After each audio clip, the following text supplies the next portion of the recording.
An hour. No exceptions. I asked if we should leave meetings or call while driving to meet the deadline. Turns out those are exceptions. We had a policy like that. Our warehouse had a bunch of issues one day and we were trying to solve it, while higher ups were calling us to let us know our warehouse was having issues. You'd be on the phone with Bruce, your manager, to tell him what Dave from the warehouse said. And then Jack from head office calls Bruce to tell him what I said from Dave, and Bruce calls Dave to tell him that he's aware of the issue. I think I totaled 30 phone calls. And I was just a regular worker. It was just a giant circle, and afterwards, the policy was removed. With a PA at school. When the law program was putting on a mock trial, the script highlighted a love affair between the accused and defendant. After that, I wasn't allowed to do the announcements and no one was allowed to use the word intercourse in any context. Intrigue. Deceit. Intercourse. Slow fading into QORTE. Other gems. The track team beat a 4-year-old record last week. My radio career peaked at 16. And uploaded it to the school shared directory, and before I knew it, half the school was playing in computer labs. We had Halo and Counter-Strike. We would have class battles every day. High school was fun. Company owner blindsided me a month ago with a demotion from general manager and handed it to his brother-in-law. I'm a single dad who took a 30% pay cut to work for this company because I believed we could truly scale it up and work wonders. My demotion was a 23% pay cut, and basically I figured out the new pay rate won't cover bills. Rent was due last Sunday the 1st, we get paid that Monday, the 2nd. I asked him Friday to help me out so I wasn't late on rent. He comes to me end of day that Friday saying he has to hit me with a 10% fee for an advance. Hell no.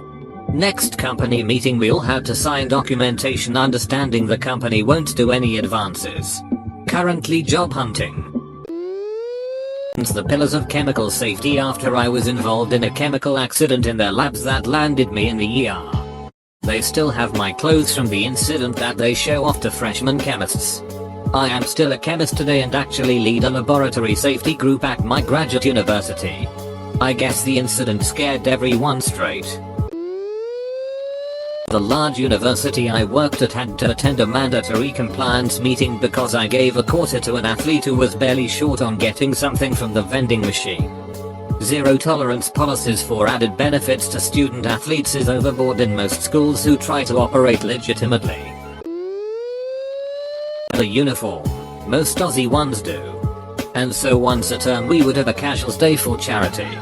One fateful day, I'm thinking about what to wear for it. And I realized, there is literally no rule saying I have to wear regular people clothes. So I showed up in a full ducking suit of armor. The next year, I checked the school rule book and what do you know? Casual clothes day now has restrictions. Life Park in Australia. She was showing a group of foreigners a koala and was continually telling them not to touch its head, because it didn't like it and might bite. This one woman kept on trying to touch its head and the koala started getting impatient and fidgety. So gets frustrated and pats the tourist on the head and says, "See, how do you like it?" Edit. If you guys have any more questions feel free to ask. She's enjoying answering them all. And so no one would have to cross the street after I got hit by a truck while boarding in my freshman year. Truck order. I was 18. Working full-time at Hardee's. My glorious manager felt to bestow one of her duties on me as she was lazy and mostly incompetent. I was tasked of counting off items on the truck and putting them up. After I finished counting, I made my way down the ramp from the trailer. The ramp gave way and down I went with it. I landed on my chest. My chin bounced off the spikes on the ramp, this busting my chin open. I rolled off the ramp onto the nasty wet pavement while the truck driver finds me with blood running down my neck. 5 minutes later I'm helped into my manager's car and rushed to the ER for stitches. 2 weeks later my district manager made that rule and tried to fire me for it, but soon realized that it would have done more harm than good. anymore. Why? 17-year-old me lied and said I was 18 because I thought it was dumb that I had to bring it to my parents when they told me to forge theirs anyways. So I signed my own, but of course I needed to leave halfway through to go to a class on the other side of town and ended up fessing up. So they changed the rules to require parental permission in all cases. All they supplied was the wood and you were responsible for the glue and the design.